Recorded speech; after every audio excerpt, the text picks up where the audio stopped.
Nous aborderons aujourd'hui un deuxième chapitre dans la continuité du cours de la BPCO, qui est en fait une complication de cette dernière. C'est le diagnostic et le traitement des exacerbations des BPCO. Je commencerai d'abord par une définition de l'exacerbation de la BPCO, qui est la majoration des signes préexistants connus par le malade, soit apparition d'un ou de plusieurs symptômes qui n'existaient pas, à savoir tels que la toux, l'expectoration ou la dyspnée, sans préjuger cependant de la gravité de l'épisode décrit. Maintenant, si le pronostic vital est mis en jeu, on parle alors de décompensation. Comment alors faire le diagnostic de ces exacerbations et évaluer leur gravité? Pour le diagnostic, deux tableaux vont se présenter. Donc, premièrement, soit que le malade est connu comme porteur d'une BPCO, et dans ce cas, le diagnostic d'exacerbation est facile si ce dernier présente une majoration des symptômes, à savoir un essoufflement et dyspnée, de la toux, voire augmentation du volume de l'expectoration, débutant de façon ou de manière aiguë, c'est-à-dire l'apparition de ces symptômes doivent survenir de façon aiguë et vont durer plus de 48 heures malgré un traitement de fond habituel. Cet épisode d'exacerbation, s'il va durer, il va réaliser alors au maximum un tableau de détresse respiratoire aiguë et on parle alors de décompensation. Aussi, la connaissance des valeurs fonctionnelles, c'est-à-dire des éléments de l'EFR et les gaz du sang, antérieurs du patient, réalisés en dehors de l'exacerbation, c'est-à-dire mesurés à l'état de base, vont nous permettre de juger de la gravité de l'épisode actuel. Maintenant, si le malade n'est pas connu, comme BPCO, là, il faut reprendre toutes les étapes de diagnostic, à savoir la notion de tabagisme, la toux et l'expectoration chronique qui a été jusque-là négligée par le patient, voire une dyspnée d'effort banalisé. Ces éléments vont nous orienter vers le diagnostic d'une BPCO. Quant à l'épisode d'exacerbation actuelle, l'interrogatoire va rechercher une aggravation récente de la symptomatologie, c'est-à-dire une augmentation ou une majoration ou une aggravation d'une dyspnée préexistante avec apparition de sibilants à l'auscultation et voire même oppression thoracique. Cette dyspnée peut être plus ou moins associée à une toux tenace, soit qu'on va assister à une augmentation de la toux avec expectoration qui devient abondante, voire même purulente, si surinfection d'aggravation aussi récente. N'oubliez pas aussi de rechercher une comorbidité qu'il faut, c'est-à-dire traiter, puisqu'elle va aggraver l'épisode de l'exacerbation. Afin bien sûr de la stabiliser, toujours dans le cadre de la BPCO inconnue, on doit faire un examen clinique à la recherche de signes de BPCO qui vont orienter le diagnostic. N'oubliez pas de rechercher en cas d'exacerbation les signes de gravité d'une décompensation aiguë. Donc, parmi ces critères, on a des critères ou des signes cliniques et des signes fonctionnels respiratoires. On commence par les signes cliniques. Il y a les signes respiratoires, c'est-à-dire que le patient va présenter beaucoup plus une polypnée avec une fréquence respiratoire élevée, une respiration, c'est-à-dire abdominale paradoxale avec balancement thoraco-abdominal, avec mise en jeu des muscles respiratoires accessoires, à savoir un tirage susternal ou intercostal. Également, le patient va présenter une cyanose et bien sûr une désaturation, c'est-à-dire une saturation à l'oxygène qui est inférieure à 90. Pour les signes cardiovasculaires qu'il faut rechercher, également qui sont des éléments de gravité, c'est surtout une tachycardie avec une fréquence respiratoire élevée, une hypotension, des œdèmes qui témoignent d'une atteinte cardiaque, des troubles du rythme également et des marbrures, c'est-à-dire qui vont témoigner soit d'un état de choc ou d'un choc infectieux. Également, il y a des signes neurologiques qui vont de l'agitation à la confusion, voire obnubilation et état de coma. Quant aux critères fonctionnels de gravité, on a les valeurs spirométriques qui sont surtout le débit expiratoire de pointe ou le DEP qui est inférieur à 100 ml par minute et le VMS qui est inférieur à 1 litre. Donc ces chiffres retrouvés au cours d'un épisode aigu témoignent d'une exacerbation sévère, sauf chez les malades qui ont, c'est-à-dire ces valeurs antérieurement basses. Pour les gaz du sang, une pression artérielle en oxygène, c'est-à-dire une hypoxémie inférieure à 55 mm de mercure, au cours là aussi de l'épisode aigu, est un critère de gravité, sauf bien sûr pour les malades qui ont déjà à l'état de base en ces chiffres.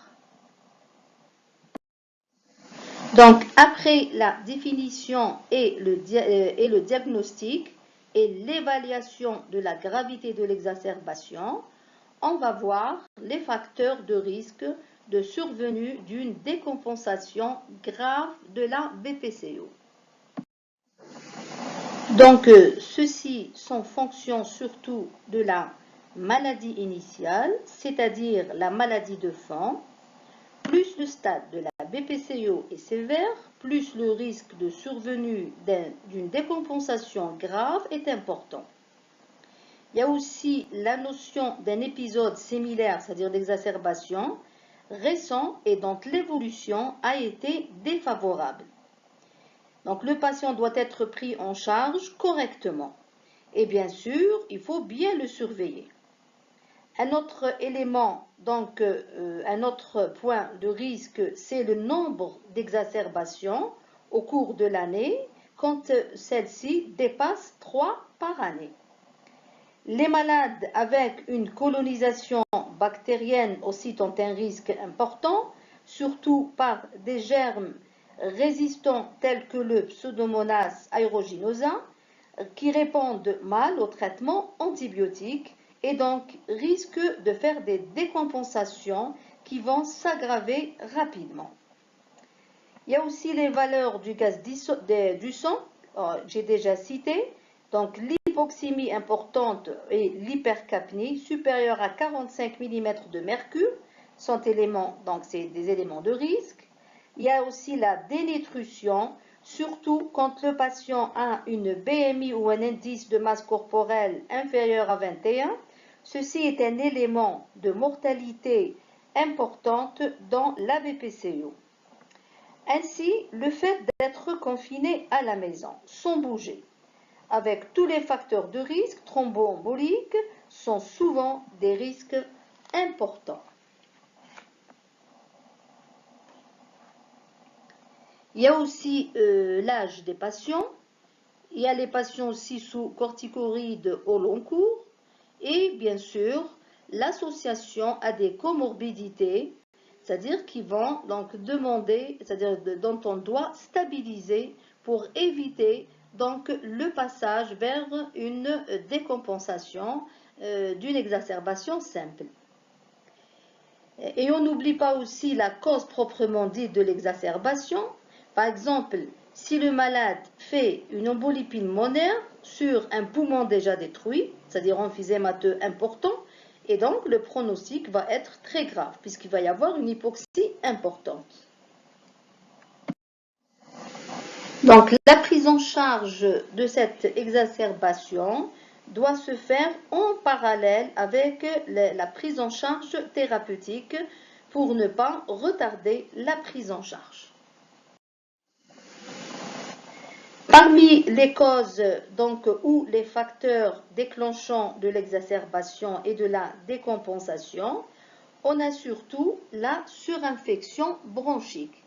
Mais il faut savoir que toutes les exacerbations ne sont pas d'origine infectieuse, bien que celle-ci, donc, elle demeure la plus fréquente.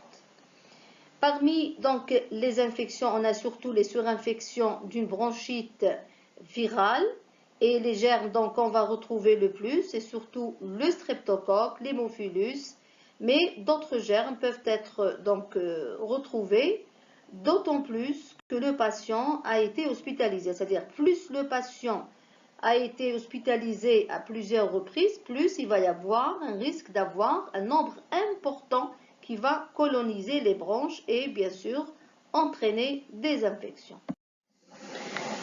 Il y a aussi donc les pneumonies, et donc le diagnostic sera fait surtout sur les signes d'exacerbation, la toux, l'expectoration, généralement purulente, la fièvre et bien sûr une image à la radiologie. Le traitement nécessite obligatoirement une antibiothérapie. Pour les autres causes infectieuses, même extrapulmonaires, donc peuvent entraîner une décompensation de la BPCO. Par exemple, si le malade fait une infection urinaire, il va y avoir de la fièvre, donc une polypnée, donc il va faire travailler un petit peu le poumon qui est déjà dans un état fatigué, réalisant donc une petite exacerbation.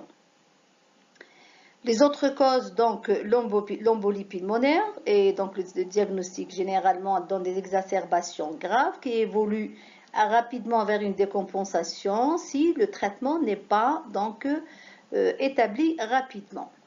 Il y a aussi le pneumothorax qui peut provoquer donc une décompensation grave, surtout si le malade présente des lésions d'emphysème étendu ou que celui-ci soit à un stade d'insuffisance respiratoire chronique. Il ne faut pas oublier aussi les facteurs médicamenteux, surtout les tranquillisants ou c'est-à-dire les antidépresseurs et les sédatifs, donc qui vont entraîner une dépression du centre, c'est-à-dire de la ventilation, le centre bulbaire de la ventilation chez des patients qui présentent déjà une hypercapnie. Parmi les médicaments, il y a aussi des bêta-bloquants, donc qui risquent d'entraîner des exacerbations chez les patients qui présentent une hyperréactivité bronchique. Il faut faire très attention également aux antitussifs qui vont entraîner un encombrement bronchique par donc l'arrêt de la toux. Donc le patient il ne peut pas expectorer. Or, dans le cas de la bronchite chronique, le patient il a déjà des sécrétions qui sont très importantes et qui l'encombrent au niveau des bronches. Il ne faut pas oublier aussi donc le débit de l'oxygène, surtout pour les patients qui prennent donc une oxygénothérapie au long cours à domicile. Ces patients présentent une insuffisance respiratoire chronique, on doit toujours mettre un faible débit d'oxygène. Pour les autres causes, il y a aussi l'apnée du sommeil. Donc, la perturbation du sommeil va entraîner un retentissement, elle va retentir sur les performances de l'éveil du système respiratoire. Et bien sûr, donc, il va y avoir une petite dépression du centre de la ventilation. Aussi, donc, ça va aggraver, c'est-à-dire approfondir et aggraver l'hypoxémie déjà préexistante. Et également, donc, l'apnée du sommeil peut donc entraîner une polyglobulie secondaire. Pour les autres facteurs qu'il faut prendre en considération, la chirurgie abdominale, sus-ombilicale ou sous-ombilicale, mais surtout la chirurgie thoracique, que ce soit à thorax ouvert ou par thoracoscopie. Aussi, les traumatismes thoraciques peuvent donc déclencher des exacerbations et des décompensations, voire les pics de pollution atmosphérique. On arrive donc au chapitre de traitement. Donc, il faut d'abord faire le choix du lieu de la prise en charge. Est-ce qu'on doit prendre le malade en charge à domicile? Est-ce qu'il doit être hospitalisé? Quels sont alors les éléments qui vont donc influencer ce choix? C'est beaucoup plus les comorbidités. Plus le malade il a des comorbidités, par exemple un problème cardiaque, un diabète, etc., plus le risque d'évolution d'une simple exacerbation vers donc une décompensation, et donc là, ça nécessite une hospitalisation. Il y a aussi les facteurs sociaux, on a les SDF, les sujets, c'est-à-dire qu'ils n'ont pas un domicile fixe, donc on doit les hospitaliser pour essayer de les contrôler. Donc, il dépend également de la sévérité, c'est-à-dire du fond de la maladie, la sévérité de la maladie de fond, c'est-à-dire s'il y a un malade qui est déjà au stade d'insuffisance respiratoire, donc il va faire plus, c'est-à-dire une décompensation par rapport à un sujet qui est un stade donc léger ou modéré. Et bien sûr, c'est-à-dire la cause de l'exacerbation, elle doit être prise en considération. On commence par la prise en charge donc en ambulatoire. Donc il faut donner un traitement et bien sûr il faut évaluer le malade après 24 à 72 heures pour voir s'il répond, c'est-à-dire au traitement. Si on détecte par exemple un seul élément de gravité, il faut l'hospitaliser. Donc voilà, donc les malades qu'on hospitalise, c'est les malades qui n'ont pas répondu à une exacerbation traitée en ambulatoire ou qui présentent d'emblée une décompensation. C'est-à-dire ils ont un signe de gravité d'emblée qui va nécessiter donc l'admission du patient ou son hospitalisation, soit dans un service de réanimation ou de soins intensifs. Quelles sont alors les modalités thérapeutiques proposées? Donc, toutes les exacerbations doivent bénéficier d'une oxygénothérapie. En plus de l'oxygénothérapie, donc on a les bronchodilatateurs. On a deux types de bronchodilatateurs. C'est les bronchodilatateurs, les bêta-2 mimétiques de courte durée d'action, surtout le salbutamol ou la terbutaline, et bien sûr les anticholinergiques. Donc, ils sont recommandés en première intention. Il faut toujours privilégier la voie inhalée. Pour les bases xanthiques, c'est-à-dire telles que la théophiline, ils n'ont pas, c'est-à-dire trouvé leur place dans le traitement de la décompensation ou de l'exacerbation de la BPCO. Pour les malades qu'on décide donc de traiter en ambulatoire, qu'est-ce qu'on va faire? Donc, ils ont déjà un traitement. S'ils ont déjà un traitement de fond, il faut augmenter les doses. On augmente les doses. Si le patient, c'est-à-dire s'améliore, c'est bon. Sinon, on rajoute un deuxième bronchodilatateur. Si le malade, même après le rajout du deuxième bronchodilatateur, il ne répond pas, là, il faut discuter au cas par cas une hospitalisation. Maintenant, pour les malades qui sont pris en charge à l'hôpital. Généralement, donc, on donne une nébulisation avec toujours des bêta-2 agonistes. Et si le malade ne répond pas, on associe un anticholinergique, la même chose. Si on a apparition de signes de gravité et que le malade ne répond pas, là on peut, c'est-à-dire décider d'une admission dans un service de réanimation. Quant aux corticoïdes, ils ne doivent pas être prescrits systématiquement. Pourquoi? Parce qu'on a dit au début que la majorité des exacerbations sont d'origine infectieuse. Et on sait que les corticoïdes entraînent une immunodépression, donc ils vont favoriser l'infection. Mais si le malade, par exemple, c'est-à-dire il ne répond pas et malgré le traitement, c'est-à-dire on a une persistance des signes cliniques ou voire même apparition des signes de gravité, là, il faut mettre le malade sous corticoïdes, généralement à dose modérée, 0,5 mg par kilo et par jour, d'équivalent de prednisone. Donc j'ai dit pendant 5 à 10 jours, soit par voie générale, et il faut toujours, c'est-à-dire favoriser la voie inhalée pour bien sûr limiter les effets secondaires. Quant à la kinésithérapie, elle n'est pas indiquée dans les exacerbations aiguës et les décompensations. Mais dès que le malade se stabilise, elle devient indispensable, ainsi qu'une séance de réhabilitation. Pour les antibiotiques, donc, on a dit que c'est vrai que l'infection, c'est-à-dire les origines des exacerbations sont beaucoup plus d'origine infectieuse, mais d'autres facteurs peuvent entraîner des exacerbations, donc l'antibiothérapie n'est pas systématique. Mais elle reste justifiée en cas de présence des 3 critères suivants.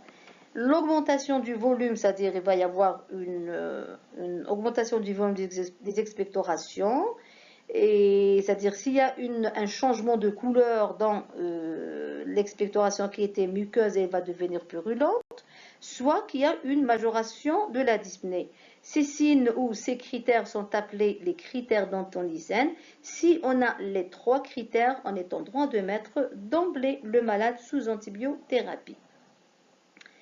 Également, l'antibiothérapie est justifiée si on a 2 critères d'Anton-Nissen chez un malade qui présente une insuffisance respiratoire. Maintenant, pour le choix de l'antibiotique, quand le sujet, c'est-à-dire il est sans risque, c'est-à-dire il n'y a pas de comorbidité, il ne prend pas beaucoup c'est-à-dire il n'a pas pris beaucoup d'antibiotiques en ambulatoire, et donc on va commencer avec une amoxicilline, voire un macrolide. Maintenant, si le malade, par exemple, il a déjà pris des antibiotiques en ambulatoire ou il a des facteurs de risque, des comorbidités, là, il faut associer à l'amoxicilline l'acide clavulanique, type donc augmentin, soit il faut passer directement à une céphalosporine de 2e, voire 3e génération. Et bien sûr, on a une autre famille d'antibiotiques qu'on peut prescrire, c'est les quinolones. Donc, il ne faut pas, pour la durée, il ne faut pas dépasser 7 à 10 jours. Maintenant, là aussi, c'est discuté cas par cas. Si par exemple un malade il a un problème cardiaque, c'est-à-dire une insuffisance ventriculaire gauche ou une décompensation d'un CPC, là il faut rajouter des diurétiques. La prévention de la maladie thromboembolique doit être donc faite chez tous les malades alités, chez tous les malades hospitalisés, car c'est-à-dire le risque de voir donc une complication rapide d'embolie pulmonaire peut survenir rapidement. Quant à la rénutrition, donc elle est inclue généralement dans les programmes de réhabilitation. Donc il faut penser à rénutrir les malades qui sont maigres. Bien sûr, on doit toujours faire des ionogrammes pour voir le malade s'il est en hypocalémie, en hyponatrémie, etc. Donc il faut faire une correction des désordres hydroélectrolytiques et métaboliques, bien sûr s'il y a un diabète, s'il y a de la tension, s'il y a une hyperlipémie, etc. Pour le dernier point du traitement, c'est l'assistance ventilatoire mécanique, soit par intubation ou par VNI, c'est-à-dire ventilation non invasive, le plus souvent à l'aide d'un masque, une CPAP. Soit elle est, c'est-à-dire indiquée d'emblée quand il existe des signes de menace vitale à court terme, c'est-à-dire quand le malade présente des éléments, c'est-à-dire neurologiques, des épuisements musculaires, quand il y a, c'est-à-dire les signes d'insuffisance respiratoire aiguë importante, tels qu'un tirage, une respiration paradoxale, et voire état de choc.